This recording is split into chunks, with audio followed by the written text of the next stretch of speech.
Tout est possible. Crois seulement. Crois seulement. Crois seulement.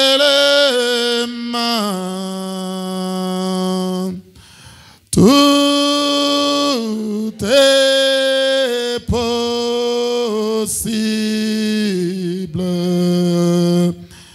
Crois seulement. Chaque promesse dans les livres est mienne. Chaque chapitre, chaque verset et chaque livre. Oui, croyant, oui, je crois dans son amour divin. Oh Jésus, chaque promesse dans les livres est. Oh, chaque promesse dans les livres est mienne. Oui, chaque chapitre, chaque verset et chaque. Oh oui, croyant, oui, je crois en son amour divin. Oh Jésus, chaque promesse dans les livres est mienne.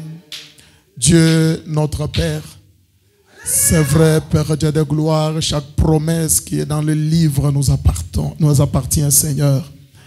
Éternel Dieu de gloire, et c'est à cause et pour cette parole qui est toi-même, Seigneur Jésus-Christ, que nous sommes venus ici ce matin pour honorer, ô Dieu, la résurrection de notre Seigneur Jésus-Christ. Père Dieu bien-aimé, nous avons besoin de ta grâce, nous avons besoin de ta miséricorde, de ta protection, ô Père Dieu de gloire, contre toutes les flèches enflammées du diable. Père Dieu bien-aimé, nous avons besoin de la présence surnaturelle de Dieu, depuis la chair jusqu'à là au fond, Seigneur Dieu bien-aimé. Et nous avons besoin que toi, l'Éternel, tu nous élèves dans le lieu le plus béni, Seigneur Dieu de gloire, là où notre entendement spirituel sera, ô Dieu Tout-Puissant, ouvert pour recevoir la parole révélée de ce temps de la fin. Nous voulons te demander de bénir mon frère, de bénir ma soeur, de m'écarter du chemin et de me oindre, de oindre mon interprète, Seigneur, et que tout cet endroit soit pris d'assaut par le ciel, ô Dieu, pour qu'à la fin nous puissions aussi dire comme Jacob, cet endroit est merveilleux, cet endroit est redoutable. Dieu était ici, mais on ne le savait pas.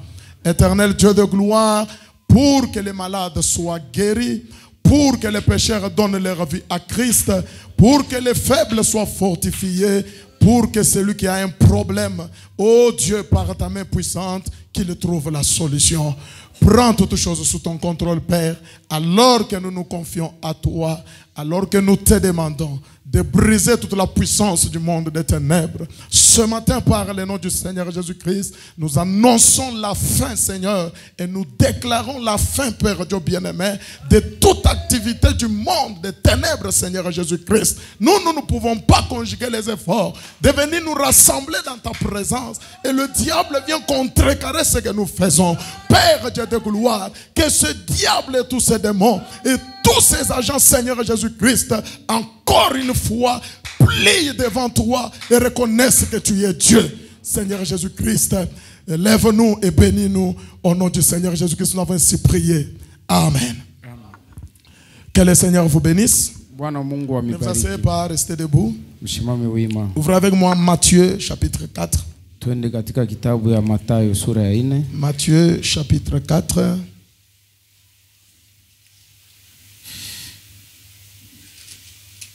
le verset 2 à 4. Mstari wake wa pili. Oui, oui. La Bible dit ceci. Biblia inasema hivi. Suivez attentivement. Nous lisons au nom du Seigneur Jésus-Christ. Tunasoma mjina la Bwana Yesu Kristo. Après avoir jeûné 40 jours et 40 nuits, kisha kufunga chakula muda wa siku 40 usiku na mchana, il eut faim. Akasikia njala. Les tentateurs s'étant approchés lui dit, huyo mjaribu akamchofea na akasema, si tu es fils de Dieu, kama uko mtoto wa Mungu, ordonne que ces pierres deviennent de pain. we ufanye maibu ipate kwa mikate. Jésus répondit, na Yesu akajibu, il est écrit, imeandikwa, l'homme ne vivra pas de pain seulement, mtu asitaishi kwa mkate tu, mais de toute parole qui sort de la bouche de Dieu. lakini kwa kila neno ambayo inatoka Nous ajoutons Apocalypse chapitre 22. Tunaenda katika Ufunuo 22. Le dernier chapitre d'Apocalypse. Ni kitabu kia mwisho kia Ufunuo. Ouais, le verset 18 à 19. La Bible dit ceci. Je le déclare à quiconque entend les paroles de la prophétie de ce livre. Si quelqu'un y ajoute quelque chose, Dieu le frappera de fléaux décrits dans ce livre. Et si quelqu'un retranche quelque chose des paroles du livre de cette prophétie, Dieu retranchera sa part de l'arbre de la vie et de la ville sainte décrit dans ce livre.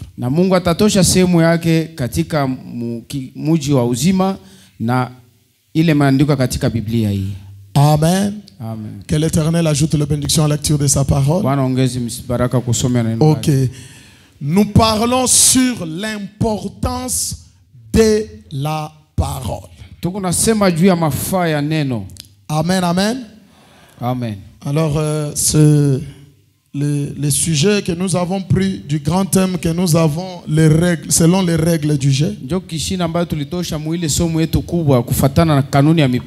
L'importance de la parole. Et nous avions introduit ça depuis le vendredi.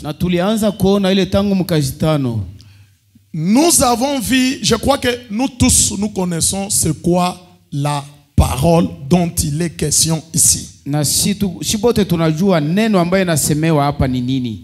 C'est la parole qui est prêchée dans ce temps de la fin par le prophète William Marion Branham.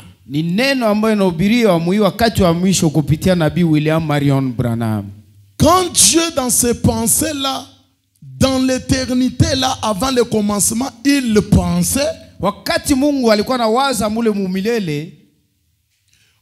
En ce temps de la fin, sur cette terre, il y a un serviteur de Dieu qui est entré dans les pensées de Dieu.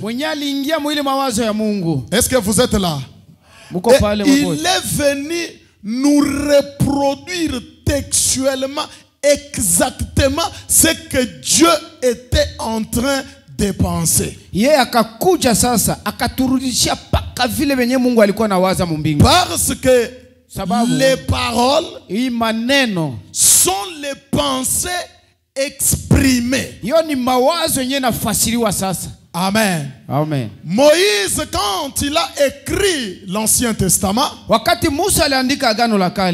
Moïse est allé jusqu'au commencement. Il dit, au commencement, Dieu créa les cieux et la terre. Mais quand le lit de Malachie 4 vient, effectivement, il rentre au commencement. Et il dépasse passe même le commencement. Na akapita sasa anarudia tena Il kupita mwanzo. va avant le commencement. Anaenda mbele ya mwanzo Il kwanza. entre dans l'éternité. Anaingia mule mumilele mule. Et il regarde même la pensée de Dieu. Na mule umilele anaangalia na mawazo ya Mungu. Et il descend sur la terre. Na anashuka hapa pa dunia. Et nous reproduit exactement ce que l'Éternel pensait pour cet âge. Na anaturudishia paka vile vile wa milele alikuwa anawaza juu ya kipindi. Est-ce que je peux prêcher ce matin? Naweza kuhubiri C'est busubuhi. pourquoi le message que nous avons cru, Na ndio maana hii ujumbe ambao sisi tuliamini. c'est les pensées éternelles du grand Elohim lui-même. Ni mawazo ya milele ya Elohim mkubwa ye moya. Ce matin, je vais prêcher Hii busubuhi nitahubiri de manière à ce que celui qui doit être scandalisé soit scandalisé. munamuna uli mwata kwazika, yeye akwazike tu. Moi, je n'ai pas une autre parole à vous donner. Mimi sina neno ingine ya kumiletea. Tout ce que moi je connais et je sais, Biote mimi najua c'est ce que frère Branham a prêché. ni ile ambayo ndugu Branham alihubiri. Lui en tant que le prophète messager de cette ère. Yesa vile mjumbe wa hii wakati. Amen. Amen. Et vous aussi, Na mwe vile vile vous devez croire, munapasha kuamini. pas ce que votre pasteur vous dit, Hapana ile mchungaji wenu anasema. pas ce qu'un homme de Dieu quelconque prêche, Au vile mtumishi wa Mungu fulani mais kuhubiri. vous devez croire ce que le prophète de cet âge a prêché. Mwe munapasha kuamini ile ambayo nabii wa wakati alihubiri. C'est pourquoi il est important de connaître la parole. Ndio maana ni ya mafaa sana kujua neno. Amen. Amen. C'est la chose la plus importante. Ndio kitu kia lazima sana. La parole. Neno. Et bien-aimés frères, Bapenda wa ndugu. pourquoi la parole est importante? Jua ni neno ya lazima sana. Dans la parole, Katika neno il n'y a pas de défaut. hakuna bubaya. Dans la parole, Muneno il n'y a pas de tromperie. hakuna vya kulandana. Dans la parole, Katika neno il n'y a pas de faille. hakuna kushinda. Dans la parole, Katika neno il n'y a pas d'erreur. hakuna makosa. Dans la parole, Katika neno il y a la victoire. muko ni ushindi. Dans la parole, Katika neno il y a la bonne santé. muko afya mzuri. Dans la parole, Katika neno il y a toutes sortes de bénédictions. kuko aina yote ya mibaraka. Et la Bible dit, Na Biblia inasema au commencement était la parole. mwanzo kulikuwa ni neno. La parole était avec Dieu. Na hii neno ilikuwa pamoja na Mungu. La parole était Dieu. Na neno ilikuwa Mungu. Et toutes choses Na vitu vyote ont été créées par la parole. biliumbiwa ni kupitia hii neno. Est-ce que quelqu'un peut déjà me donner un amen? Unaweza kusema amina? Venez pour que je prêche. Karibu sana nipate Tout kuhubiri. est créé par la parole. Vyote munaona biliumbiwa na neno. Et quand on dit que quelque chose est importante, Na kati tunasema kitu fulani ni lazima sana. qu'est-ce l'important là, c'est quoi? Kile kia mafaa ni Frère, nini? c'est ce qui importe. Ndio kile kitu kia lazima sana. Ah, c'est ce qui est majeur. Ni kile kinene kia kwanza kia kabaila. Ce qui est conséquent. Kile kenye kiko na matukio mafulani. Ce qui est considérable. Na kile kenye tu kuna tumainia tunakibeba na bei. Ce qui est d'un grand intérêt. Na kile kia mafaa kubwa sana. Voilà quelque chose qu'on dit, une chose importante. Ndio kile wanasema kitu ni kia mafaa sana. Ainsi le message, Na hii sasa ujumbe c'est la perle de grand prix.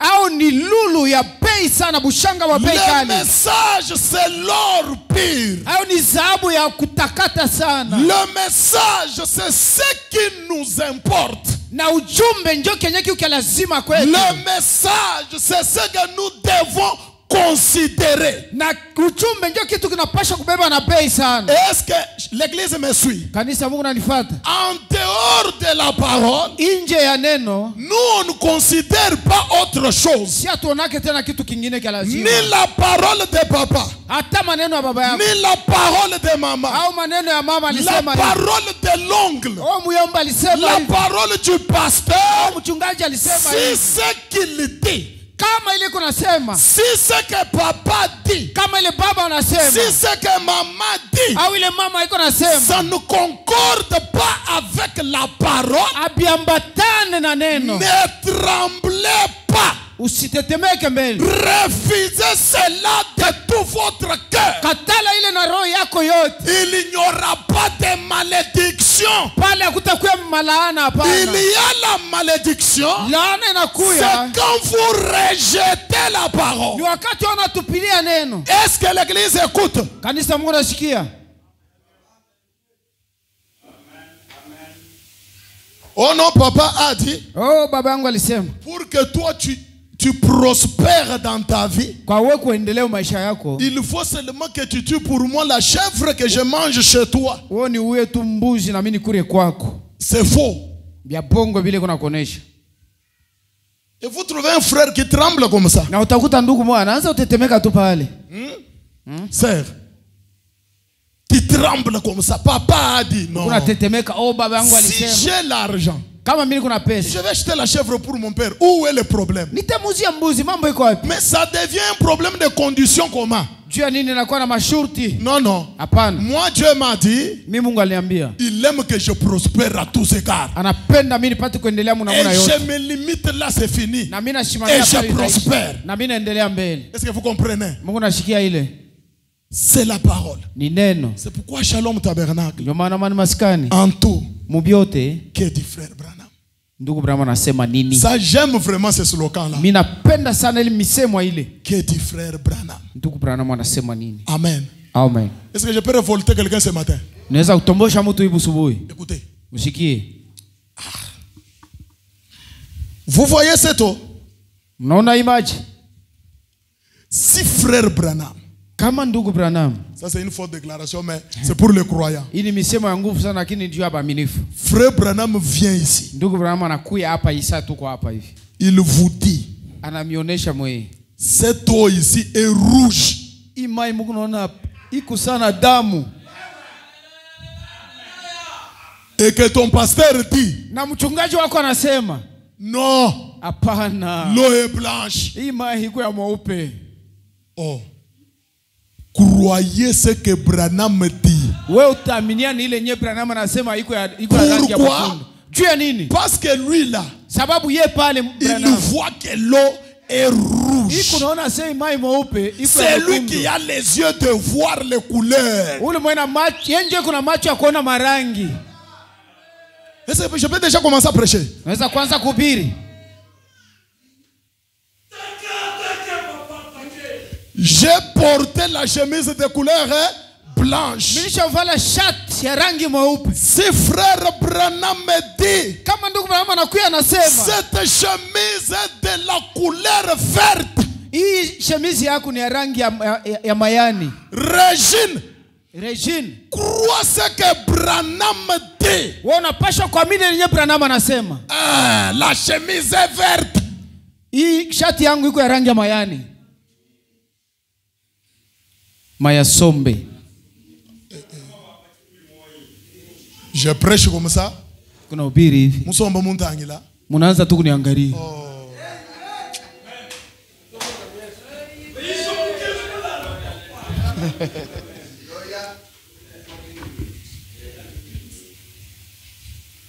Amen. Amen. Frère. Donc, j'ai dit que je vais parler. Nisema leo mimi nitasema. À ce que Branham a dit. Kuile nye Branham alisema. On n'ajoute pas. Abaongezake yako. Et on ne retranche jamais. Wala utaenda kutosha kitu mwamule hapana. Je dis bien à ce que frère Branham. Niko nasema bia wazi na takatisha. Kuile yenye ndugu Branham alisema. On n'ajoute pas. Abaongezake yako hata kitu kimoja. On ne retranche jamais. Wala usitapunguzaka hata siku moja. Amen. C'est juste Branham a dit et on prend un gros point. Ni paka tu ile Branham anasema. Unaona mkono wangu. Après le dire de frère Branham. Kisha ndugu Branham kusema unabeba point ya bunene hivi. Il n'y a pas de virgule. Hakuna mkato ase utaongeza nyuma. Un gros point. Ni kipoint kimoja kinene hivi. Un gros point. kabambi hata sana kichwa changu. C'est tout et ça se limite là. Kunaisha na binashimamia pale.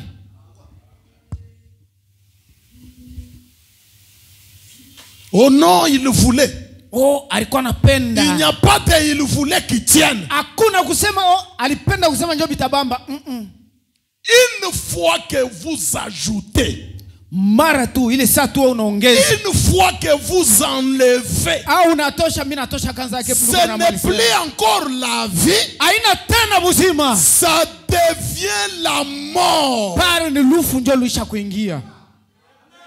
Et c'est comme ça. Na njoo vile. Peut-être ça peut être une forte déclaration. Inaweza kusema ni misemo ya nguvu. La chair est remplie de beaucoup d'agents du diable aujourd'hui. Mimbali na yala na batumishi wa shetani sana leo. Et ma prière na maombi yangu est que l'Éternel fasse fuir tous les sorciers qui sont du haut de la chair. Kusema milele andame balozi wote wameshapanda kumimbali. Ils doivent quitter la chair. Wanapasha kutoka kumimbali ya kufia. Frère, ne vous en faites pas. Mshangaike ndugu yangu. C'est notre prière. Hii ni maombi yetu. Même vous les sorciers qui sont dans des églises. Na mwe balozi wemu ku makanisa leo. D'ailleurs ce matin tu te prépares pour me faire du mal. Toi tu mourras toi. Na hapo kuna desha jao unifahamu baya.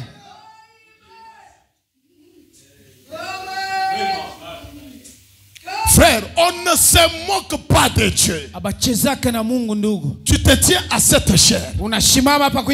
Car papa, la Bible dit dans chaque ville, dans des générations et des générations, Moïse a des gens chaque jour du sabbat dans les synagogues. Il prêche qui? Il prêche qui? Donc prêcher Moïse, ça n'est pas venir dire oh Moïse est mort pour vous. C'est lire la loi de Moïse. Ce matin, je vais prêcher frère Branham. Alléluia. Je vais lire la loi de mon prophète. Car en cela, il y a la vie. En cela, il y a la victoire. En cela, il y a la protection. En cela, il y a la guérison. Oh, ce matin, laissez-moi répéter, frère Branham, pour que vous soyez bénis.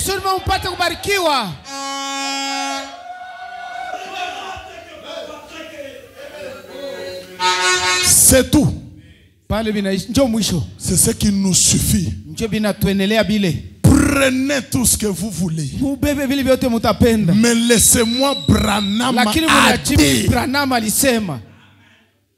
Prenez vos véhicules, vos parcelles, votre argent.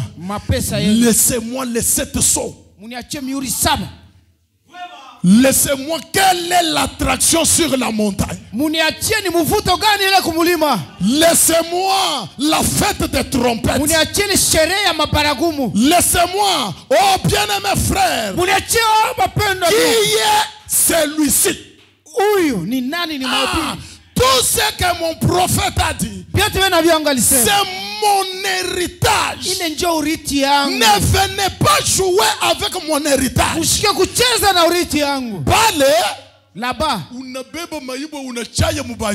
vous prenez maintenant les pierres, vous commencez à jeter sur les abeilles.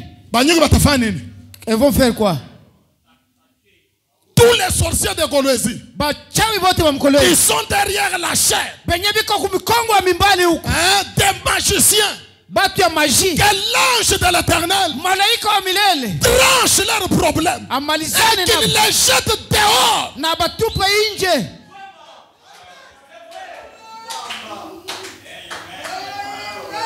La mort est semée comme ça. Papa. Top, top. Et le peuple est victime. Les croyants, qu'on appelle nos croyants, vous n'êtes pas les croyants d'une personne. Vous êtes le brebis du Seigneur Jésus-Christ. Ma brebis, weye ta brebis. Kondolo yangu. Bako weye. Nyama yebas. Mikusombela. Baisha kukaria. Et vous venez, vous parlez n'importe quoi. Moi, c'est qu'on somme un message. À lire les messages. Lisez la Bible. On vous trompe, c'est parce que vous ne lisez pas. Frère, même moi, votre pasteur, c'est en lisant que je découvre encore des choses que je n'ai jamais découvertes. Tu lis seulement comme ça, tu découvres des profondeurs qui te dépassent. C'est en lisant, sondant, enclanant dans les champs de Boaz.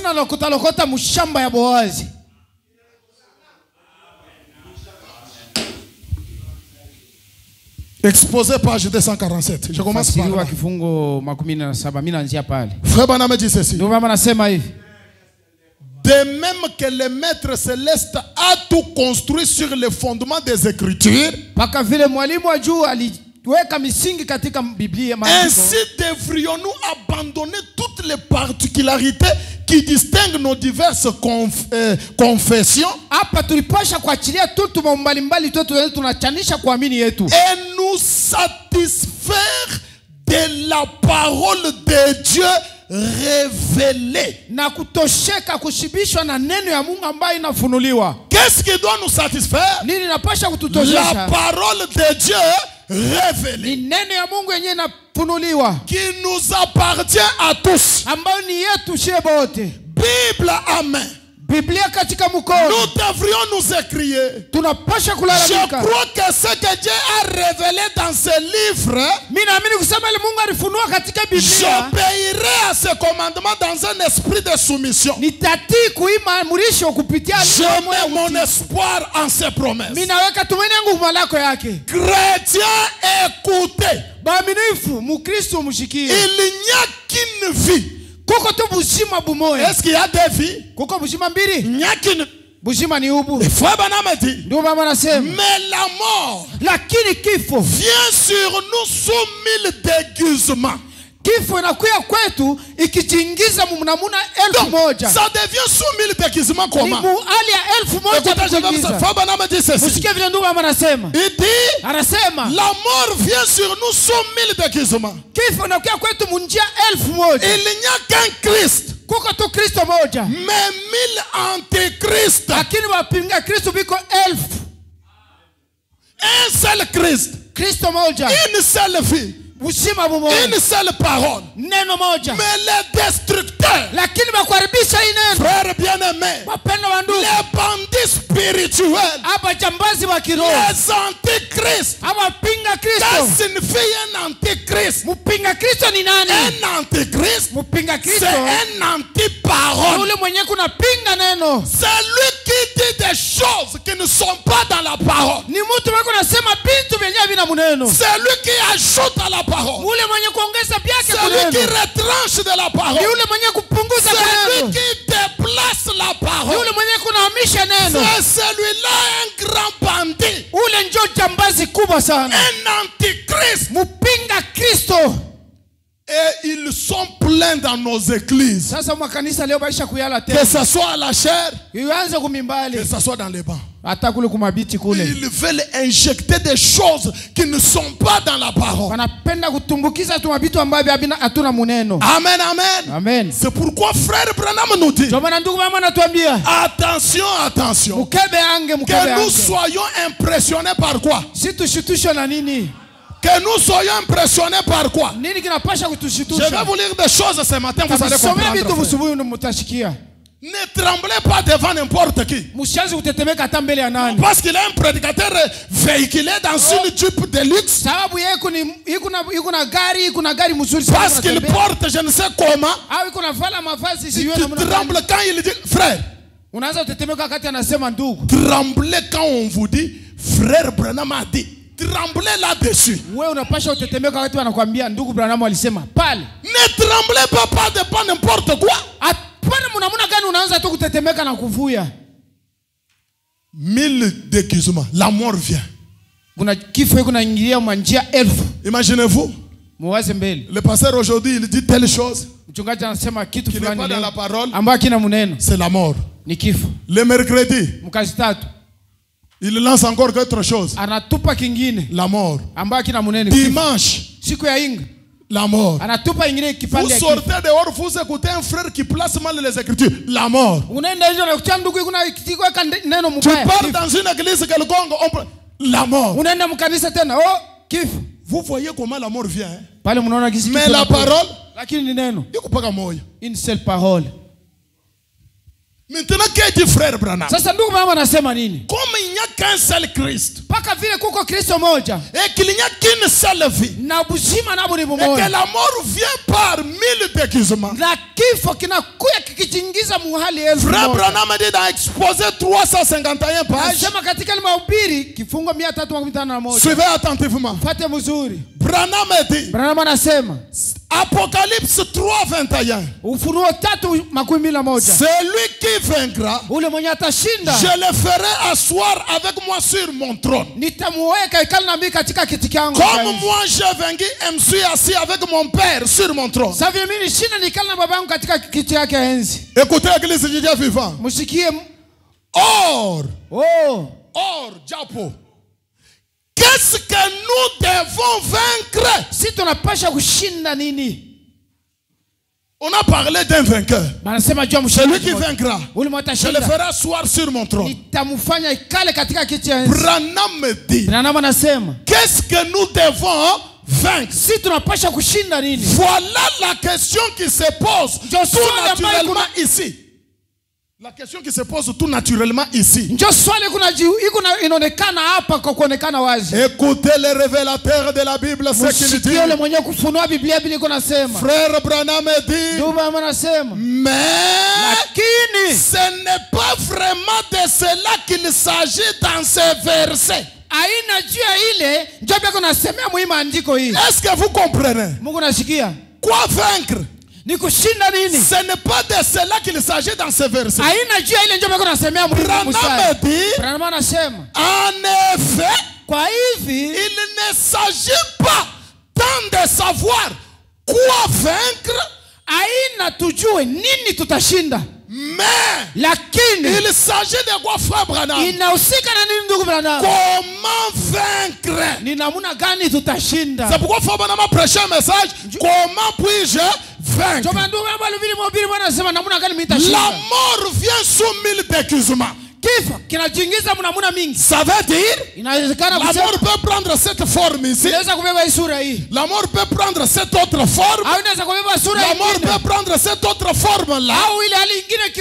Alors toi, la mort ne viendra pas sous une forme pour que tu saches que non, quand la mort vient, elle est comme ça. Tu ne sais pas. Alors, maintenant, est-ce que vous voyez comme je suis là? Si je viens, tu sais voir que le pasteur Élisée est là. C'est ça, non?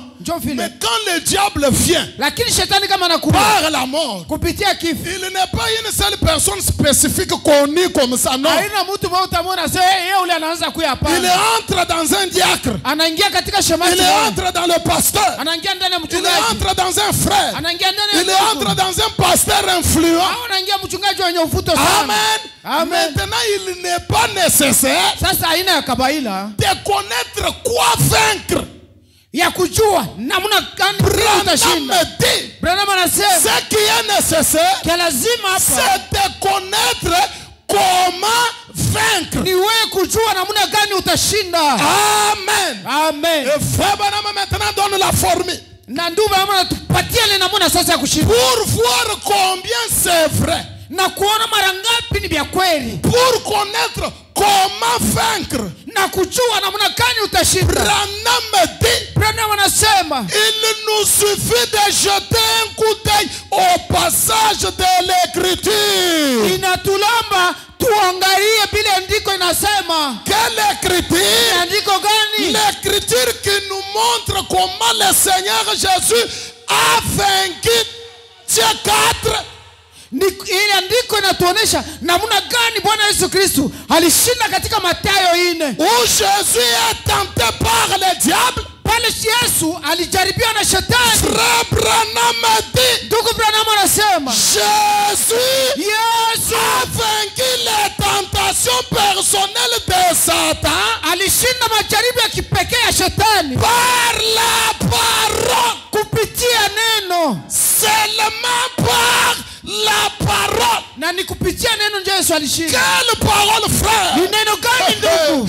Jésus a vaincu par la parole. Yesu alishinda kupitia neno. Quelle parole? Ni neno gani? Les choses qui ne sont jamais montées au cœur de l'homme, Ni vitu ambaye pia pandoka kuroho ya mtu, que l'œil n'a jamais vu, ambao macho que hayaona l'oreille n'a jamais wala entendu. sikio aliyesikiaka. Alléluia. Haleluya. Quand Daniel a vu ces choses, Pia ambapo Daniel alisema hii il vitu, a dit, alisema Seigneur, Bwana, quelle sera l'issue de ces choses? hii vitu vitafikia kati gani? L'Éternel lui dit, Wa milele anamwambia Daniel, Daniel, Daniel, garde ces choses secrètes. funga siri kuima Ce neno. n'est pas pour ton temps. Abina vya wakati wako Va te Daniel. reposer. Uende upumzike. Va entrer dans le repos, Daniel. Uende ukapumzike Daniel. Ces choses, c'est pour William Branham. Hii vitu ni vya William Mario Ces Branham. choses, c'est pour Shalom Hii Tabernacle. vitu ni jua Shalom En Memaskani. ce jour-là, Mwile siku ile plusieurs les liront watu wengi watasoma et la vitu connaissance augmentera. na kujua kwa wale watu kutoka. Laissez-moi vous dire, Mwache s'il niambie, y a une parole qui donne la connaissance, kama kuko neno na c'est le message prêché par le prophète Branham. Biblia na William Mario Branham. En dehors de ça, Nje ya ile la mort. ni kifo. En dehors du message, la mort. Nje ya ujumbe ni kifo, njoo iko kwako. Je vous assure que c'est la mort. Na mihakikishia ni kifo. Que je vous prouve ça. Que je Nimeonyesha vous prouve ça. Pati muonesha hivi. Regarde, Sasa regarde. mwangalie. La Bible ici dit, Biblia hii inasema, je ne permets pas à la femme d'enseigner. mimi siruhusu mwanamke kupata kufundisha. Allez chez les pentecôtistes ce matin. Vous allez trouver des pasteurs Joël, Utakuta banamuka pastor des Joel pasteurs Nadine. na banadini biko Vous allez pastor trouver des pasteurs Clémentine. na Clémentine ba pastor. C'est quoi ça?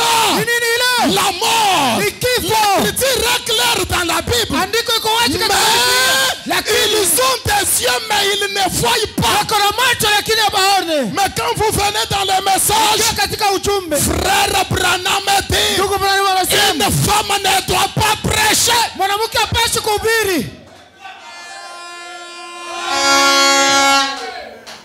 Amen. Amen. L'écriture est là dans la Bible. Andiko iko katika Biblia. La Bible déclare. Biblia inasema hivi. Je vous prouve comment c'est la mort. Mimi nitamuonesha namna gani ni kifo. La Bible dit, Biblia inasema une femme mwanamke ne doit pas porter l'habillement d'homme. hapaswi kuvala manguo sahihi ya mwanaume. C'est clair dans la Bible. Iko wazi. Mais vous trouvez les catholiques, Utakuta mlimu wa Katoliki les témoins de Jéhovah, na bashuhuda wa ces Yehova. pentecôtistes, Pentecoste. des femmes en pantalon, Mwanamke msuruali. des femmes en culotte, Mwanamke anavala des tuputula. femmes en cinglé. Biko anavala Oh, masenge. les diaconesses dans Ile ni l'église. shamasi katika Dans kanisa. la Bible, il n'y a jamais eu un diacre femme. Mubiblia akuya kwa mwanamke Tous shamasi. les diacres étaient des hommes. Ba shamasi wote walikuwa ni wanaume. C'est quoi ça? Ni nini ile? La mort. Ni kifo. C'est pourquoi Ndio kwa sababu témoins de Jéhovah, Temo wa Yehova. néo-apostoliques, One apostolic. catholiques, Catholique. ce sont les églises de l'enfer. Ni makanisa ya kusimu.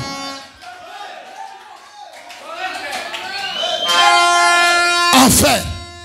Kusimu. Tous Pote bali. des antéchrists. Ni bapinga Kristo. Ah. Oh, Lord Mungu chante bien. Antéchrist. Oh, iko naimba mzuri. Mupinga Kristo.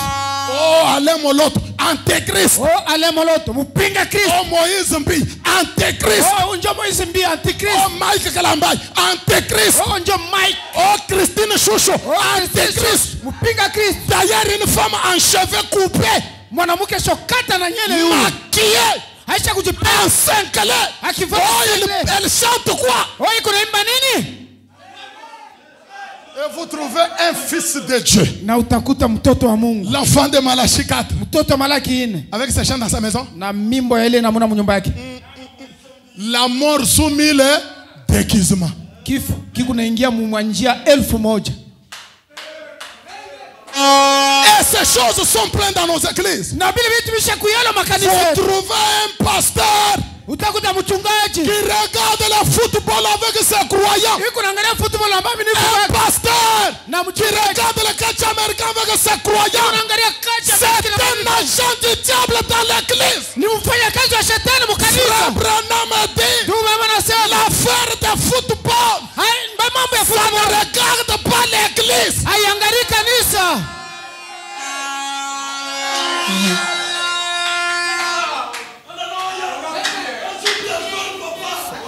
Hein, frère? La mort soumise le déguisement. Et il se tient de la chaise. Ça fait quoi les footballs? Écoutez. Branham dit. Le football là, c'est l'air Dieu. Quantité d'air pompé dans la peau.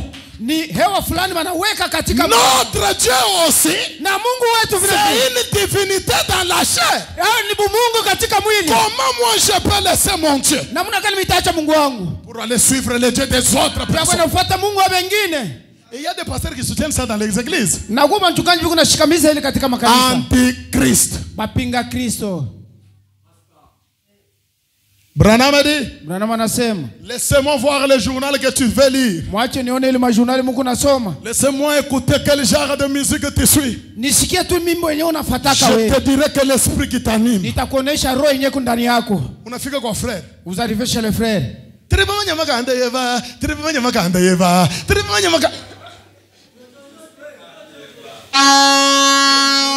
Delphin Mukenji.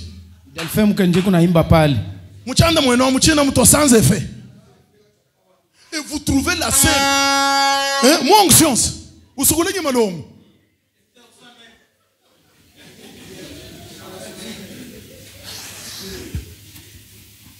Hein? Frère.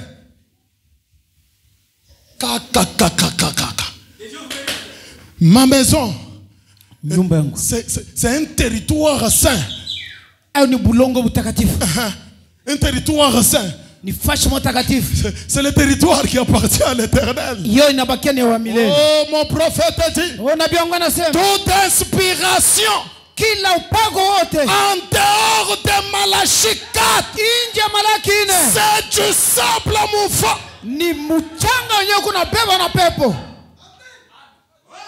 Non. Comme les Nigériens là, comme si c'est qui. J'ai dit qu'elle chante bien. Comme ni Chidima si c'est qui. Chante bien.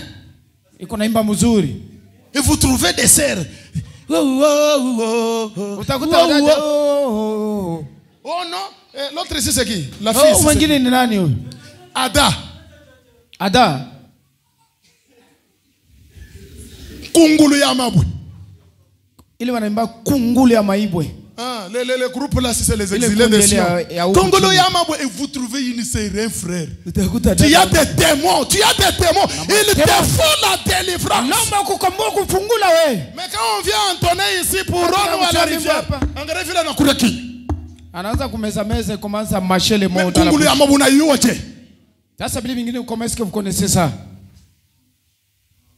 Et ce sont des petites choses comme ça qu'on a introduites dans l'église. Shalom tabernacle. Ici c'est Branham ou rien. Ici c'est la parole ou rien. Chante-nous ce que frère Branham a dit. Prêche-nous ce que frère Branham a dit. En dehors de ce que Branham a dit. Dehors. Tupayo kule mbari. Dehors.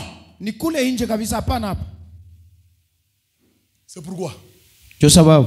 Même vous qui avez des mèches là. Na mwewe mshapoweka mameshi. Singa Branham. Ili mankamba Branham. Aujourd'hui. Leo. C'est mon dernier avertissement. Même s'il faut que je reste avec 5 sœurs. Kama nitabakiana wadada ba 5. Je vais rester avec 5 mais qu'on aille dans l'enlèvement. Twende katika unyakulifu. Mercredi. Mukazi tatu yeku hapa. Munjina ya Bwana Yesu Kristo. Au nom du Seigneur Jésus-Christ. Hapa nataka kufukusha kama kuna mamesho. Je vais te chasser ma sœur. avec tes mèches au sur la nom tête. du Seigneur Jésus, takufukusha. Je vous jure, Jésus-Christ, je vais vous chasser. Unakuya hapa na poudre kumanjo. Vous mettez de la poudre au Chez nous, visage. on n'applique pas la poudre. Kwetu hatujipentake poudre. Branham dit, Branham anasema chez les Israélites, kule kwa il n'y Israeli avait pas de poudre. hakukuwaka La poudre c'était chez les Moabites. bunga kujipakana kwa kwa Moabu. Et Branham dit, Na ndugu Branham anasema il n'y a qu'une seule femme. kukutu mwanamke mmoja Pour se présenter devant les hommes, elle s'était maquillée. kwa kuonekana mbele mwanamke alipaka C'était kipenda. Jézabel. Alikuwa ni Yezebeli. Mon prophète dit, Na pia si anasema vous voyez une femme maquillée, una mwanamke akujipenda. saluez-la et dites, Umlamukina useme bonjour madame viande au chien. jambo mwanamke nyama ya imbwa.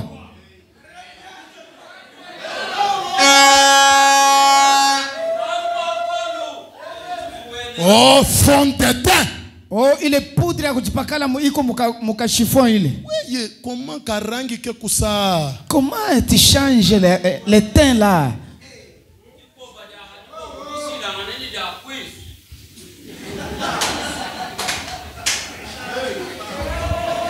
Nous devons prêcher la parole, frère. Napasha kuhubiri neno Nous ndugu. devons nettoyer l'église. Tunapasha kusafisha Mais kanisa. qu'est-ce qui peut nettoyer l'église? Nini itasafisha kanisa? C'est la Haleluya. parole, frère. Ni neno C'est ndugu. pourquoi Kwa sababu accepter d'être pauvre, uitikie kwa maskini. accepter d'être piéton, Uitikie kutembea na accepter mkuu. d'être négligé, Bakudharau tu.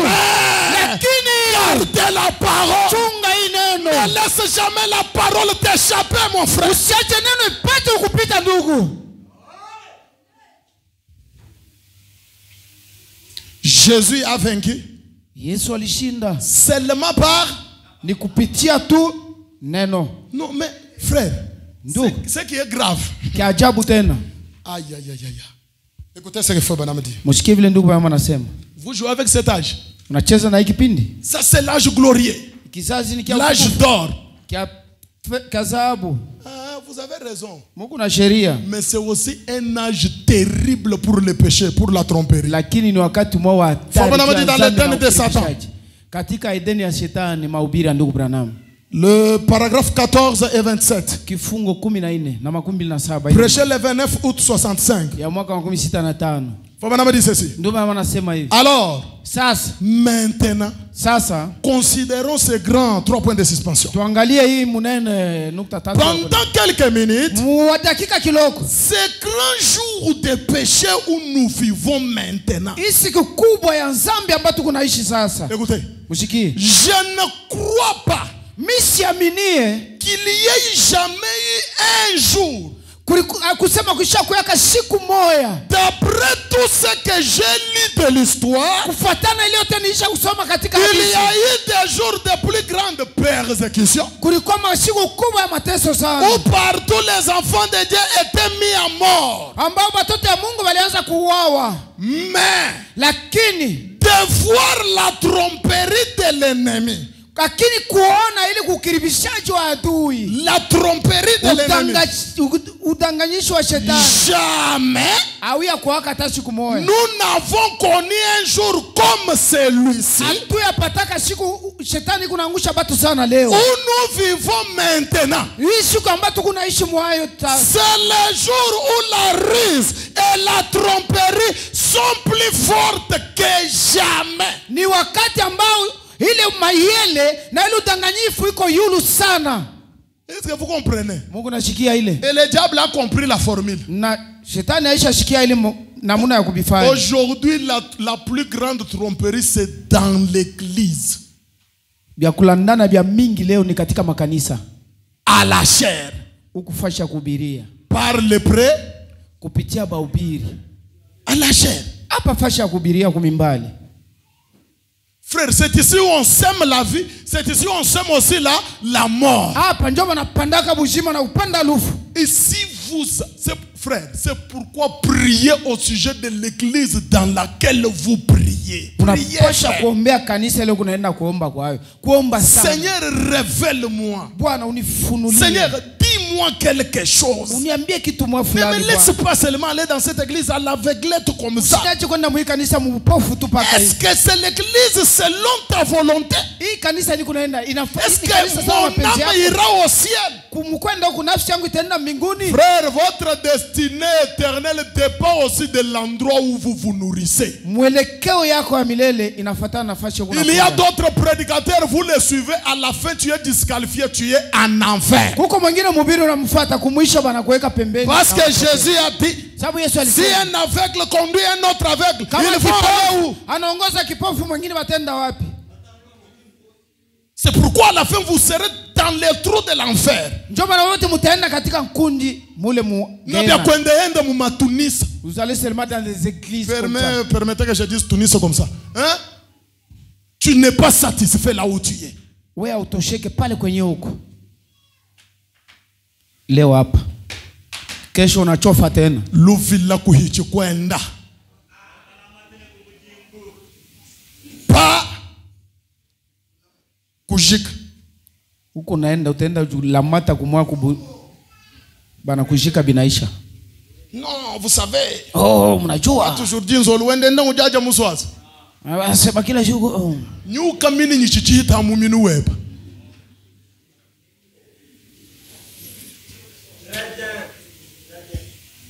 Reste là. Bakia pale. Sois quand même satisfait. On te prêche. Faut pas me dire. Oh. Tosheka na ile baniko na kuhubiri. Ndugu bama anasema. Vous savez,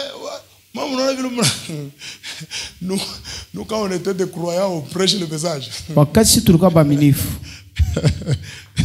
Mon épouse là, elle me connaît, elle dit vous êtes des désordonnés. Moi moko batu ya fujo. Mon achèze la message. Joue avec le message. Moi on prêche frère Branham. Mais je deviens fou. Mais non pili ndugu Branham, mimi nakuwa majibu. Des fois je regarde Shalom comme ça, je me dis mais. Ça mimi naangalia Shalom nasema. Ils comprennent ou bien c'est comment? Beko na lala ou beko na shikia.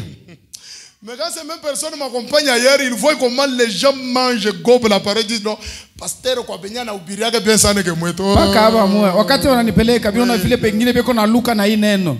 Oh, pasteur vraiment la manière dont il a prêché là. Oh, na muna ni kuna ubiri kule. Aujourd'hui la tromperie est à haut niveau. Leo udanganyifu ushakuwa yulu sana. Et frère Branham dit, na ndugu baba anasema, c'est pour toi les croyants là. Ni kwa ajili yako wewe mwaminifu wewe. Frère Branham dit, ndugu baba anasema, et quand je vois ça, na wakati mimi naona ile, quand je vois la tromperie, na wakati mimi naona ile udanganyifu, la mort qui est semée, ile lufa, la ruse du diable, ile mayele ya shetani. Frère Branham dit, ce qui me vient à l'esprit, c'est que les chrétiens doivent être plus vigilants aujourd'hui qu'il ne l'a jamais été dans aucun âge. Ni kusema mwaminifu anapaswa kama mwangalifu sana vile yeye kuwaka tamu kipindi kimoja.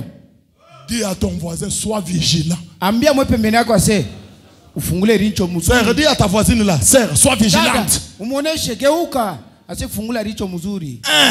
C'est pourquoi Frère Branham, j'ai lu l'écriture ce jour-là, il dit, frère, gardez l'œil sur quoi? Sur la parole. Uchunge richo yako pale kuneno. Kunaangalia unatonona mzuri. Un prédicateur se tient ici. Na mhubiri anasimama hapa. Oh non frère, vous savez. Oh ndugu mnajua. J'étais à Kafangumba. Wakati nilikuwa kule Kafangumba. J'ai seulement prêché comme ça. Mimi ndio hubiri paka hivi. L'église a bougé. Na kanisa katenka. Petit. Là où tu es là. Pale huko. Ton cri là. Wamba ubala. Ili kulalamika yako. Unasema kisha unatusomea. Ici c'est pas l'endroit des histoires. Hapa nafasi ya kwanza maadishi. S'il y a la seule chose kama kuko kitu kimoja qu'on doit dire ici, kitu tunapaswa kusema hapa, Branham dit, ni Branham anasema, en vous disant ce que Dieu a fait dans ma vie, mkusema bila Mungu alifanya maisha yangu, cela vous bénit.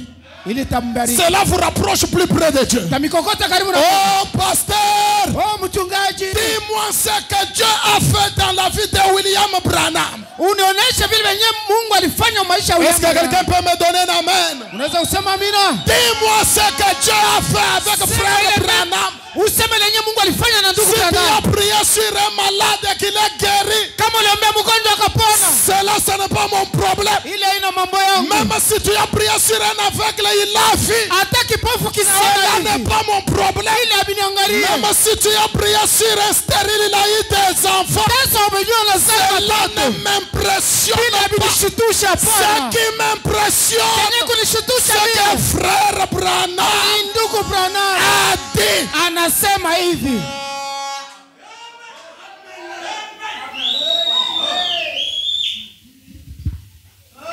Pas vous tromper. Avec les dons. Je vais arriver là-bas, attendez seulement. S'il y a un temps où vous devez être plus vigilant, c'est Paragraphe 27. Cette tromperie de l'église d'aujourd'hui. La tromperie de quoi? De quoi? Nous on fuit le monde pour venir à l'église afin de trouver la vie. Mais on arrive à l'église, on trouve la mort.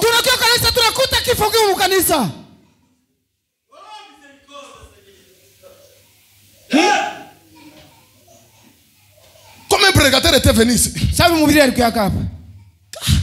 Mais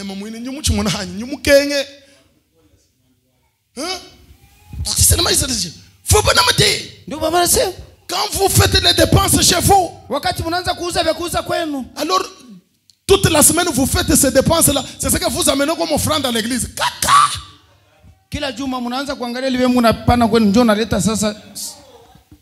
Sadaka yako kanisa siku ya Inga. Ebu bofu minyika biji. Ni unabitosha wapi?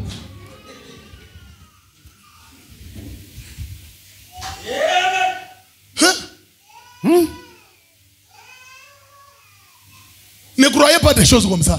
Mushiamini bitu sana bile. Cette tromperie de frère, ili udanganyifu ile ndugu. Il y a moyen de détecter le faux. Toi, tu es un prédicateur visiteur. Tu es venu ici, on t'a logé. On va par exemple chez tel frère.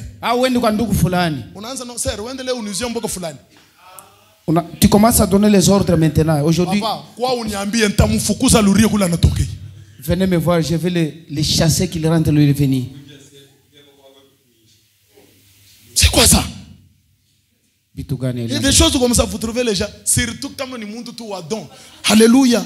J'ai vu. Alléluia. Dada miliona. Mina konesha sema abadada unana. Parle ça parle les cercles va ici. Pasteur wake makuta mais vila tatosha la parle. N'a jamais donné l'argent pour son pasteur mais quand le pasteur vient na courir mon plastique, mais quand seulement wa chende tromperie.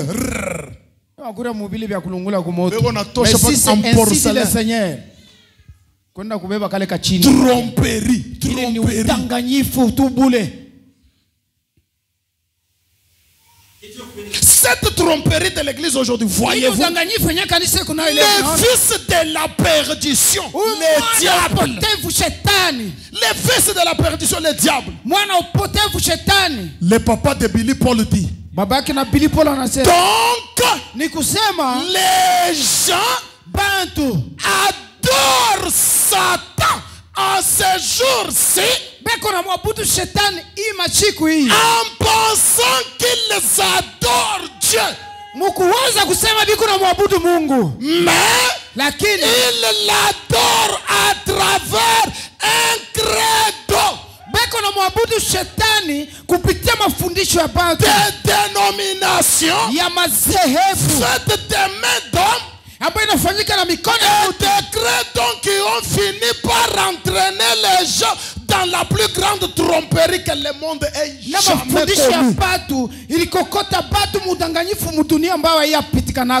connue. Et frère Branham dit, écoutez, shalom, écoutez. Shalom musikie. Peu importe combien la parole de Dieu promise pour ce jour ici est prêchée. Hata mara ngapi neno ambalo alilaka moyo wakati inahubiriwa. Et confirmé. Na inahakikishwa. Les gens refusent quand même de croire. Batu bado nakatala mpaka kuamini. Ils refusent de croire. Bado nakatala kuamini. Qu'est-ce qu'ils veulent? Banapenda nini? Alléluia. Alléluia. Alléluia. Alléluia. Alléluia. Alléluia. Mina wona. Je vois. Je vois. Je vois. Ukuna bukomvi sana. Tu as un problème très sérieux, on te combat beaucoup. Kumbele yako kuku bukomvi sana. Devant vous, il y a une grande guerre là-bas. Wewe unaona paka bukomvi kumbele. Alors derrière ici, qu'est-ce que tu vois? Kumukongo kukuni. Ici, il y a quoi? Écoutez, la vie d'un croyant c'est un combat. Ça je le sais. Il y a Christ, ni vita mille mina joa. Et tu vas commencer à m'impressionner avec ça. Unaanza kunishutisha na vitu sana vile. Hein? Et voilà les frères qui tremblent. Unaona ndugu anaanza kutetemeka. Bukomvi? Ni vita. S'engager yako. La tante là. Frère Ombula Mwelo kaka shebe s'engager. Si quelqu'un t'ensorcelle, aime-le. Kama ule anakuloka, umupende. Chakula umupe. Donne-lui à manger. Mai umupe. L'eau aussi donner ça. Kama ni nganjo umuzi. Si c'est Kama ni pantalon umuzi. Si c'est un pantalon donné. Ce sont les braises d'effet que tu mets sur sa tête. Ni makala ya moto kunamwekea mkichwa. Bile yako nafanya bile. Ce que vous faites là. Un jour. Siku moja. Ça va lui revenir. Comment je viens prêcher là? Toi tu penses à mal toujours à moi. Que je tue ces parcelles dans ta sorcellerie là.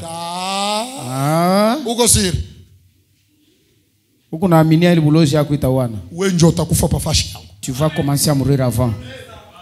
Aussi longtemps que l'Éternel n'a pas encore signé sur quelqu'un. Aucun sorcier. La parole peut être prêchée confirmée. Pour que tu croies. Mais qu'est-ce que tu veux?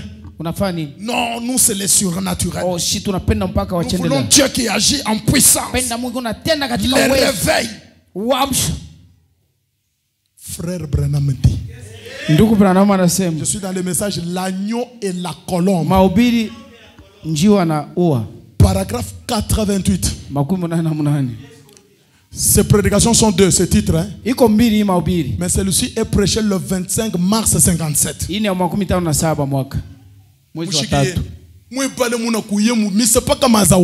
Vous qui venez ici seulement pour les dons. Donc quand il n'y a pas une prophétie à l'église, le frère n'est pas tranquille. Il veut seulement qu'on parle. Qui t'a dit d'abord qu'il faut seulement que chaque jour qu'il y ait des prophéties?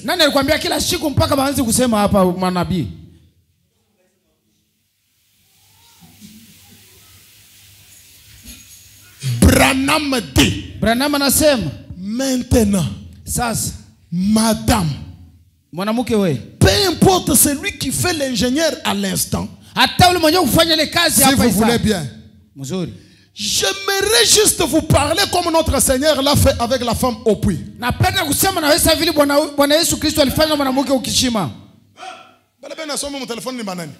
Qui lit dans le téléphone? Branham dit, écoutez, il dit, maintenant,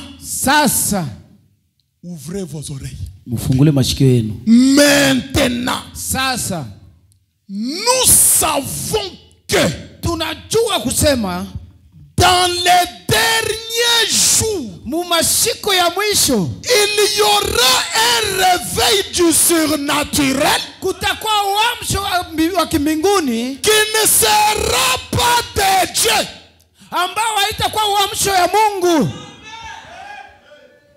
Amen. Est-ce que vous comprenez? Faut bien préciser bien. Un réveil du surnaturel. Mais ça ne sera pas de Dieu. Et si ce n'est pas de Dieu, c'est de qui? C'est le surnaturel de qui? Le diable est dans les choses surnaturelles. Il peut entrer dans un frère et parler en langue. Le diable peut entrer dans une sœur et donner la prophétie. Mais le diable ne peut jamais entrer dans la parole hasiwezi kuingia hata siku moja mnene anaanza kuhubiri. Les dons spirituels, Ile zawadi ya kiroho, c'est un terrain dans lequel le diable entre et il sort comme il fait. ni fashi shetani anaingia anatoka vile anapenda. La même personne qui prophétise bien, Upaka ile mtu mmoja kutoka un nabii, jour, siku moja elle peut taper à côté. anaanza kupika pembeni, analupa. Mais la parole, Lakini neno inabakia le mkatikati. diable n'entrera jamais. Shetani asiingia kama neno La la parole reste la parole. neno inabakia paka La vile. parole ne faillit pas. Neno shindwa Les dons spirituels peuvent faillir. mazawadi na kama La kushindwa. parole ne commet pas d'erreur. Les dons spirituels peuvent commettre l'erreur. Mazawadi ya kiroho inafanya Est-ce que kosa. quelqu'un peut me donner un amen? Sema amina. Dans les derniers jours, Mumasiku ya mwisho, le réveil du surnaturel ni uamsho wa kimbinguni qui n'est pas de ambayo aina ya diaboulou. ni ya diabolo, shetani. Amen. Et vous trouvez. Na mtakuta. Comme je me rappelle dans une église, Sasa mimi nakumbuka mkanisa moja. un frère qui dit à l'autre, Ndugu mwana anaonesha mwingine. non, il y a un message là, vient à la fin. Maintenant, il quitte de recevoir son message. Bali muita siku kujumbe wake kumwisho pale, lakini Maintenant, il sort, il dit à l'autre, anamwambia mwingine, frère, ndugu, toi tu es dans l'église comme ça. Uko Donc mkanisa. Dieu ne te connaît pas. Mungu ashikuya hata kuyua. Qui t'a dit que c'est Dieu? Nani alikwambia ulisema pale ni Mungu? Frère, Ndugu, ce matin, ibu subuhi je vais dire des choses ici mimi nitasema vitu que hapa. peut-être vous ne connaissez pas. Peut-être amuyo. Écoutez ici. Mushikie sasa. Mounifate bien, mounifate bien. Suivez très bien attentivement. Est-ce que vous avez saisi qu'il y aura du surnaturel qui ne sera pas de Dieu? Muisha kubamba kusema kutakweli mazawadi yenyewe itatoka kwa Mungu. Retenez ça. Mukamate mzuri ile. Très bien. Mzuri. Écoutez maintenant ce qu'il faut maintenant dans exposé de cet âge de l'église. Katika kufasiwa kwa vipindi sasa vya kanisa. Page 339. Kifungo 339. J'aimerais que vous puissiez retenir très bien ces points. Napenda muandike mukamate mzuri. Le réveil du surnaturel. Ili uamsho ya bitu ya kimbinguni. Papa, retenez bien ça. Mukamate Le mzuri. réveil du surnaturel. Ile uamsho ya bitu ya kimbinguni. Papa, qui n'est pas de ambao aina ya Mungu, qui n'est pas de Dieu. Frère, retenez ça. Ile uamsho haitoke kwa Mungu. Mukamate mzuri ile. Le réveil du surnaturel. Tu entres dans l'église et tu trouves l'église dans l'ébullition. Unakuta mkanisa yote iko ni bwima. Alléluia. Unachamuka samai Mon éternel. Oh alléluia, mi wa milele. Alléluia. Mais ça ne vient pas de Dieu. Lakini ile yote haitoke kwa Mungu. Amen. Non, pasteur. Oh, apana mtu. Il a parlé en langue. Alisema kwa lugha. Les démons parlent en langue. Na mademoni inasemaka kwa Le lugha. prophète a dit, Nabii anasema, j'étais en Afrique. mimi nilikuwa kwa Afrika. J'ai vu les gens Mimi niliona bantu parler en langue. bakisema kwa lugha. Prendre le sang Banabeba damu ya bantu. dans une grande humaine et boire. Ukabongoshi beko na kunywa na kusema kwa lugha. Mais il parle en langue. Beko nasema kwa lugha kisha kunywa damu ya bantu. Démon. Shetani. Mwafrika. C'est pourquoi Abba. Ndio maana Aishi. Ma langue ya buloji litashimama. Les langues de la sorcellerie vont s'arrêter. Frère, des prophéties du diable là. Ili unabii ya shetani. Ça doit s'arrêter. Napasha kusimama. Ici c'est Dieu, quand Dieu descend frère, ça ne faillit. Hapa ni kama Mungu anashuka. Abipitaki pembeni na pikaka papa katikati. Le réveil du surnaturel qui n'est pas de Dieu. Ili uamsho ya kimungu. Retenez ça dans les derniers jours. Musiku ya mwisho itakuwa. Maintenant ici faut madame dire. Page 339. La partie 2 mais vous descendez un peu comme au milieu là. Ne savez-vous pas qu'au dernier jour, beaucoup viendront en disant, Seigneur, Seigneur, n'avons-nous pas fait beaucoup de miracles par ton nom? Jusqu'à chasser des démons. mapepo iko naenda. Écoutez très bien. Msikie mzuri. Maintenant Jésus va dire quoi? Sasa Yesu alisema nini? Jésus dira. Yesu atasema, retirez-vous de moi, mwende mbali na mie, vous qui commettez l'iniquité. Mwe benye mko nafanya uzalimu. Je ne vous ai jamais connu. Misha miwaka hata kumiua mwe. Réveillez votre intelligence spirituelle. Regardez. Mbebe kuisikia kwenda kwa kiroho mwangalie. Ce sont les ouvriers d'iniquité. Boni bafanya kazi beko na yake ya kufanya que Jésus n'a jamais connu. Benye Yesu ashaba yuwaka sema. Mais lakini ils utilisent le nom de Jésus. Beko na beba njo jina ya Yesu. Et avec ce nom, ils font même beaucoup de miracles. Na hii jina Yesu banafanya miujiza kubwa. Et ils chassent même les démons. Na beko na ndama na mapepo yenyewe kunaenda. Est-ce que vous comprenez? C'est ça que Judas avait fait. Maître. Mwalimu. Aujourd'hui nous avons chassé les démons. Même les démons nous ont été soumis en ton nom.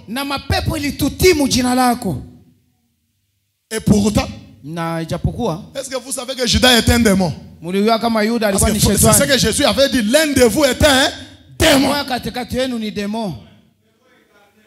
Démon, papa. Ni shetani mwekweneana tu hivi. Pepo iko ndani ya mtu tele. Yuda Iskariote. Attention.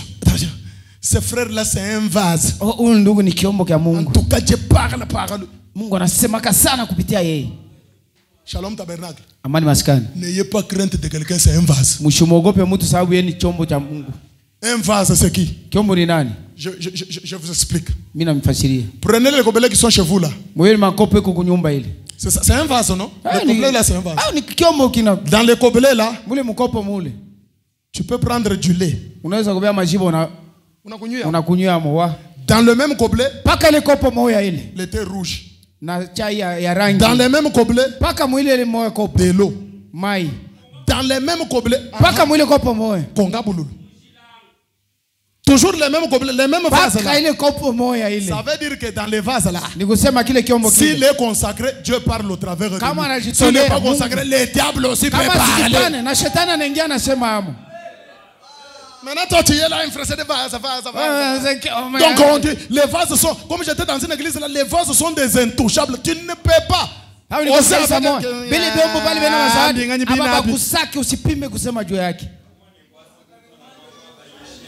Bongo yenu. Dites amen. Hapa ni ukisafisha bien kiombo kenyewe. Ouvrier d'iniquité. Ouvrier d'iniquité. Jésus ne l'a jamais connu, mais il fait beaucoup de miracles. Maintenant, frère Branham dit ceci. Écoutez, il continue, il dit. Des ouvriers d'iniquité. Matthieu 7, 22, 23. Jésus a dit qu'ils étaient des ouvriers d'iniquité. Et pourtant, il vous suffit de faire venir un homme qui prie pour les malades. Écoutez. Un homme qui prie pour les malades.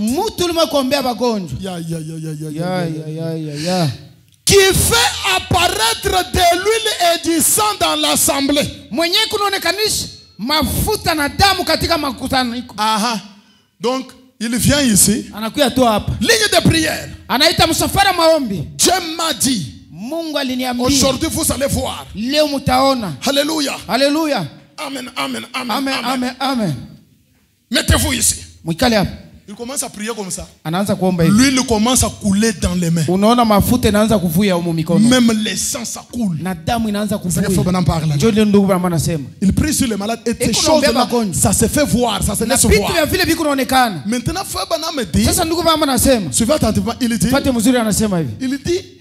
Il dit que anasema hivi. Il fait apparaître de l'huile et du sang dans l'assemblée. Mafuta na damu inaonekana katika maskani. Avec des prophéties. Na maunabii. Et toutes sortes de choses surnaturelles. Na haina yote ya vitu vya kimbinguni. Toutes sortes.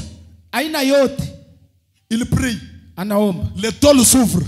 Malata inafunguka. Malaika anashuka en robe blanche. L'ange descend ici sur camp blanc. Jusque là nous on n'est pas impressionnés. Paka pale tulisha kubakia tu tunaangalia tu hangaiki. On ne peut pas être impressionné pour ça. Hautashutusha juu ya ile. Même les démons font ça. Na mapepo iko nafanya hili. Il faut banameti. Ndio wanasema. Il dit et les gens Na batu se rassembleront autour de lui. Batamuzunguruka ule mutu ule bwana ule. En jurant qu'il est du Seigneur. Bakilapa huyu ni wa Mungu kweli. Mwana mulu mtu mwabao. Huyu mwanaume mwenye iko hapa huyu. Kuna ubiri message. Il prêche le message. Mafuta yuko na vuyi. Lui il descend comme ça. S'il se t'impose seulement les mains. Kama na kuwekea mikono hivi. Directement tu as la solution à ton problème. En tout cas, huyu ni wa kwa Mungu. Celui-ci, il vient de Dieu. Mais pasteur wetu. Lakini mchungaji wetu. Mashuku binaona sasa ashijikonsacre. Iko chini sana. Pasteur wetu ashakushuka. Huyu ndio mwanaume. Celui-ci, c'est un messie en tout cas. Ah bon? Hein? Écoutez le prophète. Musikie nabii sasa bien. Ils vont jurer qu'il est du Seigneur. Batalapa kusema huyu ni wa Mungu. Même si en réalité atamu konekana tu bia kweli. Il fait de la religion une bonne affaire bien rentable. Anafanya kanisa na kwa ni kitu kia kupatia makuta. Aha. Comme j'ai appris ça à Colosie. Save nisikia mkolezi. Pasteur du message. Mchungaji wa ujumbe. Il vend les sels à l'église. Ça c'est les sels de $20. Anayua chumvi iko na yote. Ça c'est pour $50. Chumvi ya $20 ya 50. Ça c'est le parfum de $30. Hii ni manukato ya $3. Même muloni mwabeu. 3,000 ya kusomba luhangu na munyilo bantu banyama mumisi. 1,000 tu ya kuomba pango. Même muloni mwabeu you en tout cas $50 à chacun. Chez moi ça ne va pas. Chez Mutaseme mais mweye mchunga tu. Ni coopérer toi attends un frère là nasema wewe tosha tu prophétie moi hivi que je puisse m'arranger avec une prophétie ici. Tunauza tu ma parfum, on achète seulement des parfums ici. Paf, alléluia alléluia alléluia, c'est moi l'éternel. Chaque bouteille de parfum, chaque croyant $30. Auze chupa yake manukato $30. Utaona vile malari itatoka. Je vous dis la vérité. Bataanza kufia hiyo. Mimi nameonyesha vya kweli. Bote baana bajani bote aba bantu baba kote bote batauza. Hii mstari yote batauza. Ça c'est le parfum de la victoire. Ini manukato tu pompes seulement comme ça. Pour les sorciers fuient dans la maison. Utaona vile kuna pita mbili. Hata ya kwenda kukongola utaenda kukongola. Même aller s'endetter ils vont le faire. Munaenda munauza munaanza kupompa pompa mu nyumba. Commencer à le révérend récupère l'argent. Mheshimiwa na bea pesa yake. Sasa waga anaenda kuuza wiliki. Anadame anakuria. Njoo wewe ule na parfum. Dès que tu pompes seulement le soir la nuit. Bushiku tu banaanza kunyonga sasa shingo. Non, pasteur. Oh mchungaji. Non, toi tu n'as pas la foi. Oh una imani tu. Hauna imani wewe. Quand on vous prêche la pure parole. Frère Branham dit.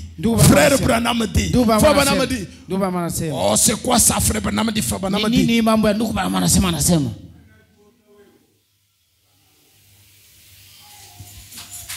Il fait de l'église, de l'évangile une bonne affaire rentable. Les gens vont jurer qu'il est de Dieu, même s'il vit dans les péchés. Maintenant écoutez, quand vous leur demandez pourquoi vous dites ça qu'il est de Dieu, cet homme n'est pas de Dieu. Non, leur seule réponse, laquelle absolument contraire à la Bible, est la suivante. Leur réponse c'est laquelle? Écoutez. Eh bien, bon, même si vous dites ce qu'il fait là, mais néanmoins, nous obtenons des nous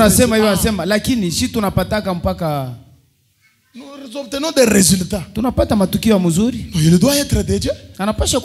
J'étais sans enfant. Il a prié. Il m'a dit de faire ça et ça. J'ai eu l'enfant.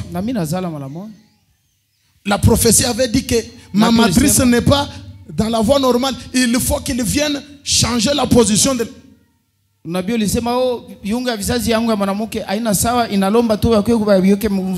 Pasteur, on a quoi docteur? Vous devenez docteur mchungaji. Si la matrice n'est pas dans une bonne position, l'église qu'est-ce qu'elle fait? On On prie. Anaomba. Et ça se change de soi. Elle rentre à l'hôpital, on fait les examens, on dit que non, maintenant c'est... Si tu ne veux pas comprendre, va à l'hôpital. C'est le travail des gynécologues. Si c'est gynécologue, gynécologue.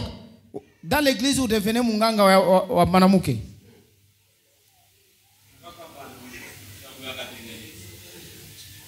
Et après, Nakisha. Même si il a touché mon corps, mais néanmoins, après j'ai conçu, voilà mon bébé. Il est de Dieu.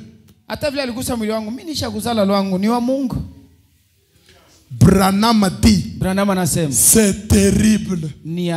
Combien cet âge est en réalité pauvre à ce qui concerne l'Esprit de Dieu. Frère Branham dit, et ces pauvres malheureux n'en sont même pas conscients.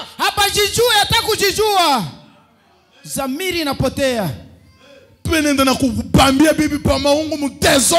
est en touché le prophétie. Oh, nabi. Prophétie, les prophéties seulement c'est pour les femmes. Il n'y a jamais eu de prophétie que non. Le frère là a l'hernie, vient que je l'opère. C'est seulement les matrices des femmes qui ne sont pas dans sa boîte. Tu as des démons, pasteur. Et toi, la sœur qui accepte ça, tu as aussi des démons.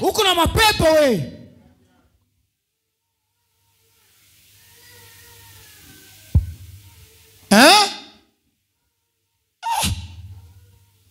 Et c'est ça le... Non, je me risale. Oh, j'ai mis au monde. Rignonne, je sais pas ni lettre comme ni $20. Ani pompe parfum moi yivi bushuku muzero ere ni fanya yivi. Mais n'a pas ta cage. Donc il est de Dieu.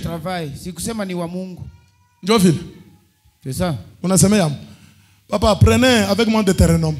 Tuchukue pamoja kitabu ya kumbukumbu la Torati. Est-ce que vous savez que frère Branham dit que chaque prédicateur du Nouveau Testament est un prophète? Est-ce que vous savez ça? Maintenant prenez Deutéronome. Deutéronome chapitre 13. La Bible dit ceci. Mes excuses.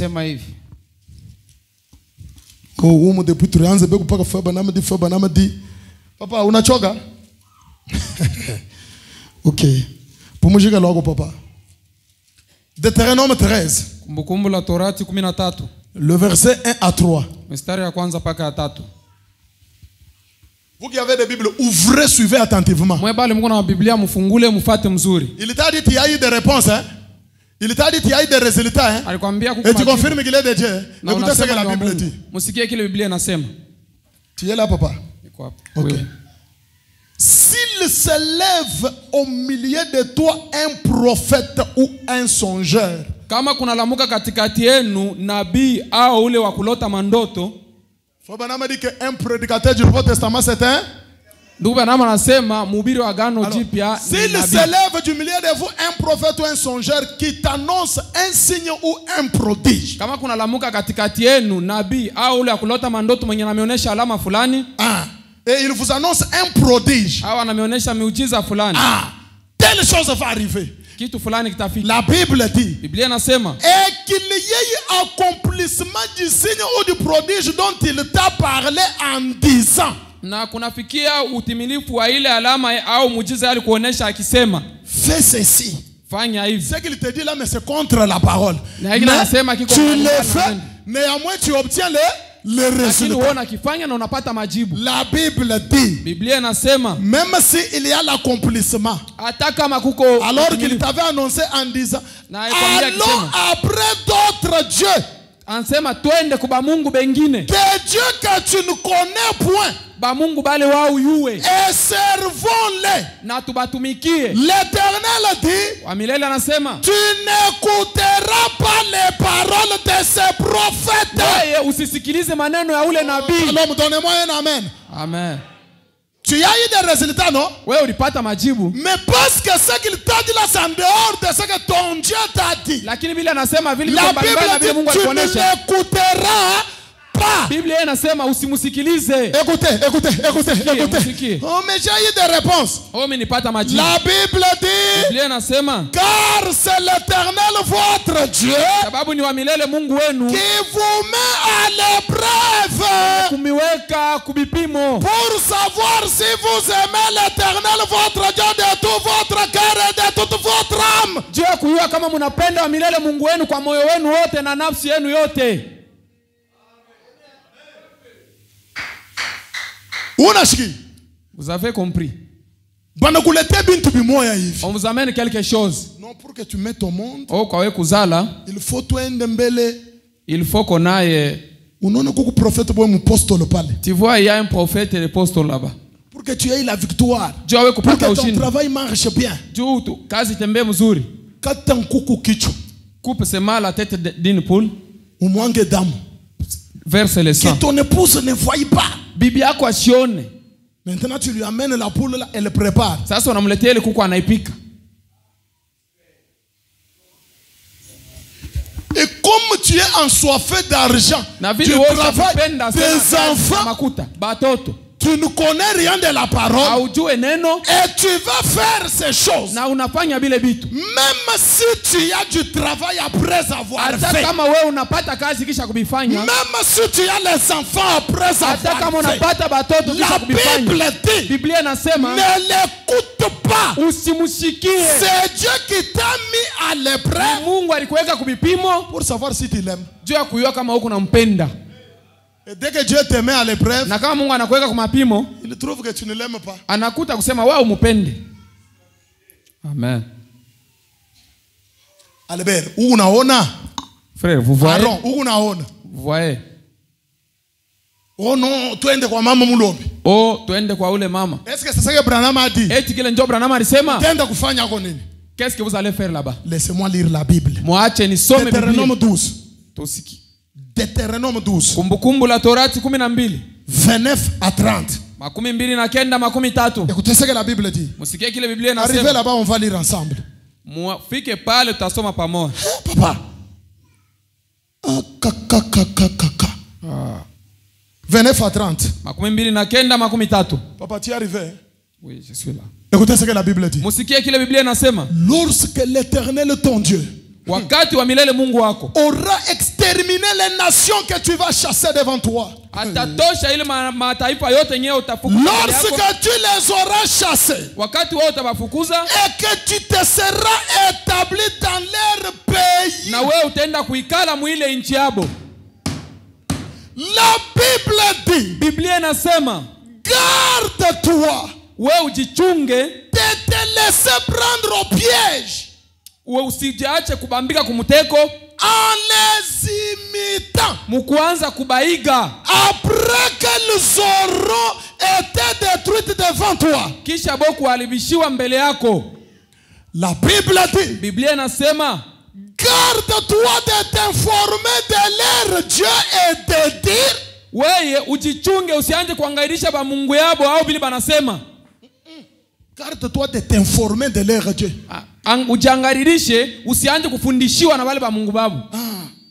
Comment ils font là-bas? Bale bako nafanya nini? Kule kumisa banafanyaka je? Qu'est-ce qu'ils font à cette église? Kuba kuija ako batu benze bishi.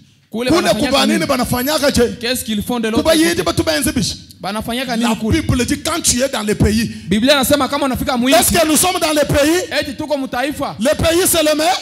Inchi ni ujumbe. Garde-toi. Wewe ujichunge. T'informer de ce que les voisins font. Ya kwanza kusikiliza bile bako nafanya kule.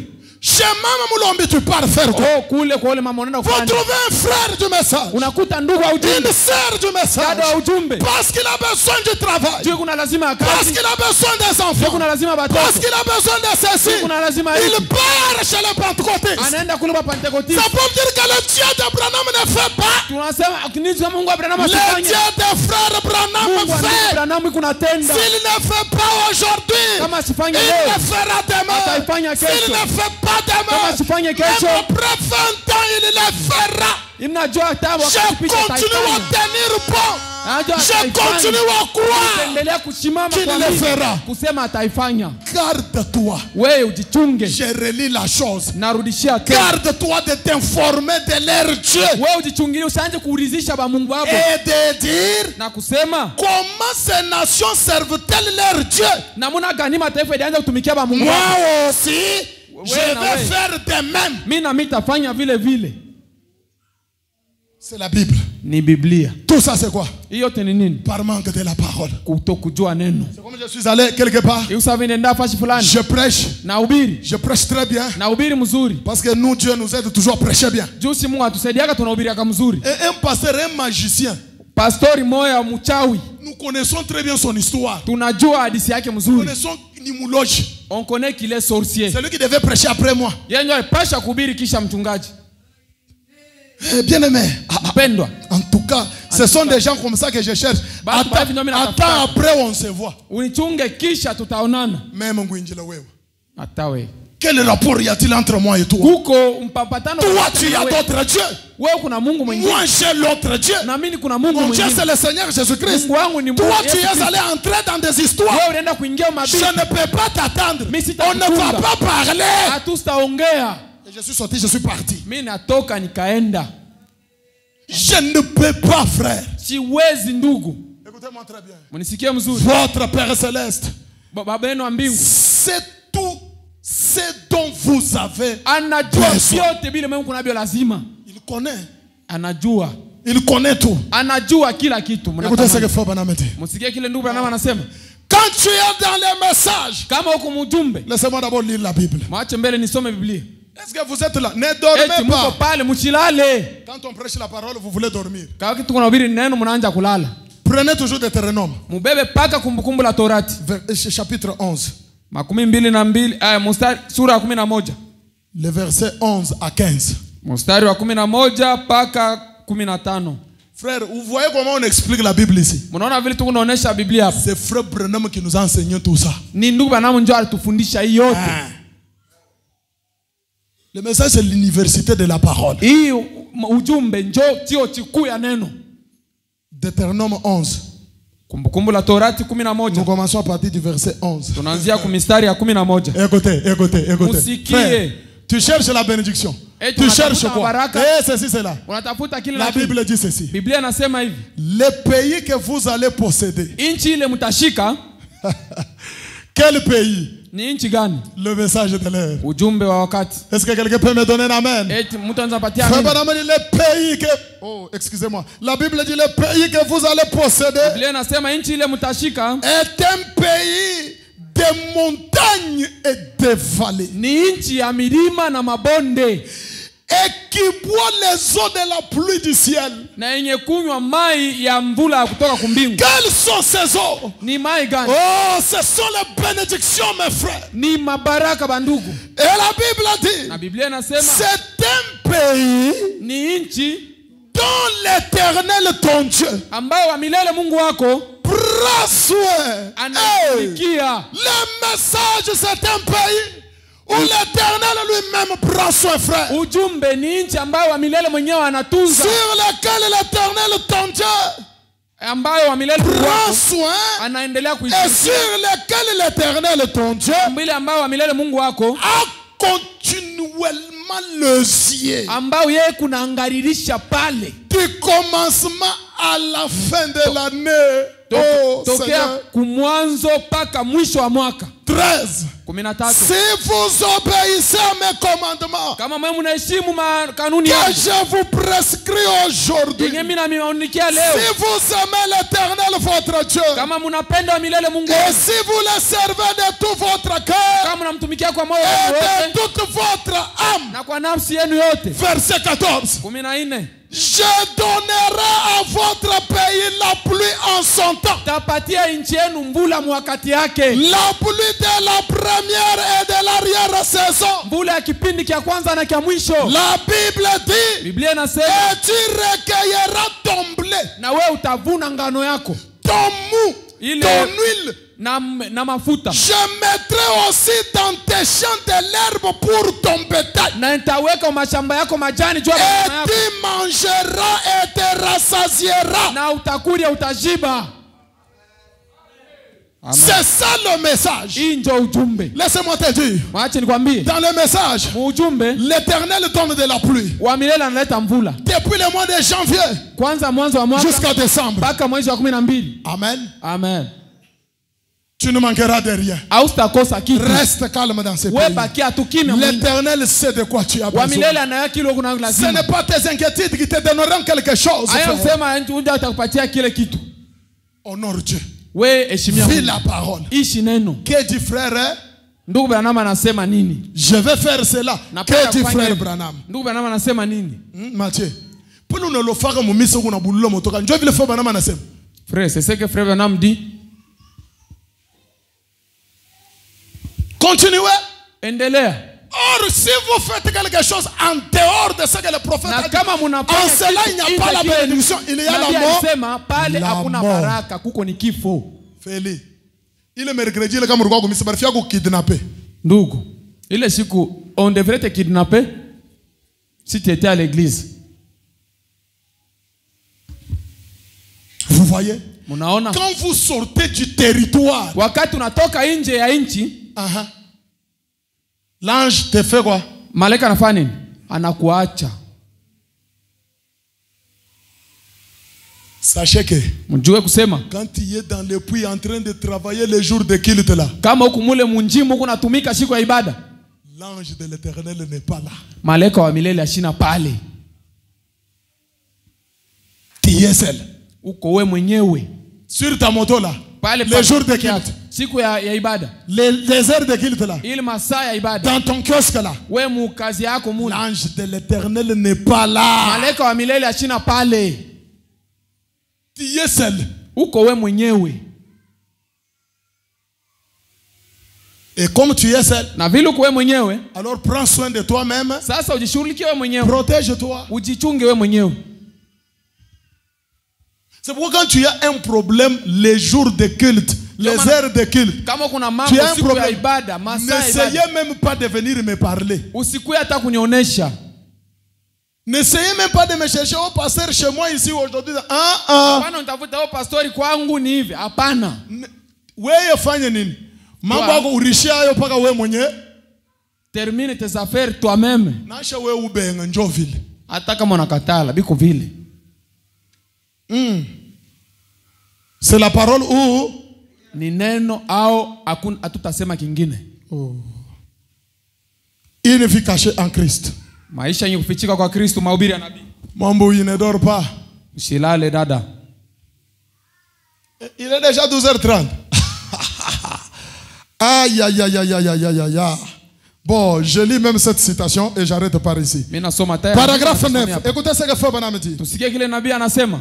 Prêché le 10 novembre 55. Ya tarehe 10 mwezi wa 11 mwaka 2055. Réveillez-vous, ne dormez pas. Sœur Jackie. Usilale mulamuke badada. Jackie. Huissier, vous êtes où? Bashemasi, muko wapi? Papa, kaka. Il ne vit caché en Christ. Maisha yenye kufichika kwa Kristo, mahubiri. Ndugu Branham anasema. Paragraphe 9. Kifungo ya 9. Prêché le 10 novembre 55. Ya tarehe 10 mwezi wa 11 mwaka 2055. Écoutez. Msikie. Je suis un fondamentaliste. Mi niko mutu wa misingi. Très bien. Je suis un fondamentaliste. Mi niko mutu wa misingi. Tout biote doit provenir des Écritures. Binapasha kutokea paka mu maandiko. Je ne dirais pas que je n'y croirais pas. Mais sitasema kusema sitaamini. Mais lakini je ne comprendrais pas bien. Sitaelewa mzuri si cela ça ne provient pas des Écritures. Kama ile itokee ku maandiko. Et chaque fois que les miracles se produisent dans les services de guérison, na wakati yote muujiza inaonekana mu ile kazi ya matunzo, comme je peux dire quand il y a la prophétie, wakati naweza sema kama kuko quand il y a une conduite à faire, kama kuko kazi ya kufanya uongozi. Branham anasema si quelqu'un kama mtu fulani peut m'importe l'église dont vous êtes membre. Si jamais vous voyez quelque chose de douteux, et que ce que nous faisons ici, sans que cela ça ne se trouve dans les Écritures, Branham dit, eh bien, alors vous venez me voir parce que je vais certainement rester juste dans ce livre. Amen. Amen. Écoutez maintenant. En effet, ceci c'est le fondement. Et quand chaque écriture et toutes les opérations du Saint-Esprit doivent provenir de la Bible. À ce moment-là, je crois. Amen. Si ce n'est pas dans les Écritures, on ne croit pas. Est-ce que vous comprenez? Que ce soit une prophétie, que ce soit la prédication d'un pasteur, tout ce que, même si ta femme te parle à la maison, qu'elle te parle selon le dire des frères, même si ton mari te demande que ça soit selon ce que Branham a dit, si cela ne provient pas des Écritures, Branham dit à ce moment-là je ne crois pas. Amen. Amen. Écoutez. Eh bien, il peut, Dieu, il peut faire une chose qui ne se trouve pas dans la Bible. Ça sera toujours Dieu. Mais je comprendrai cela mieux. Je comprendrai cela mieux si cela vient directement de la Bible. J'aime plutôt cela ainsi. Parce qu'à ce moment-là, je suis sûr que c'est juste. Faisons ceci. Est-ce que c'est la parole? Allons-y comme ça. Est-ce que c'est la parole? Oh, disons ça. Que tout provienne toujours des Écritures. C'est que frère Branham a parlé. Le message Branham a prêché tout. Comment vivre avec nos femmes, comment faire les affaires, comment adorer Dieu, comment chanter, comment nous habiller, comment nous marier. Branham a déjà tout parlé. Et vous aussi, agissez selon la parole. C'est la parole qui va vous protéger, qui va vous préserver. Que le Seigneur vous bénisse pour ce matin. Ok, pendant qu'on se tient debout, mettons-nous debout s'il vous plaît.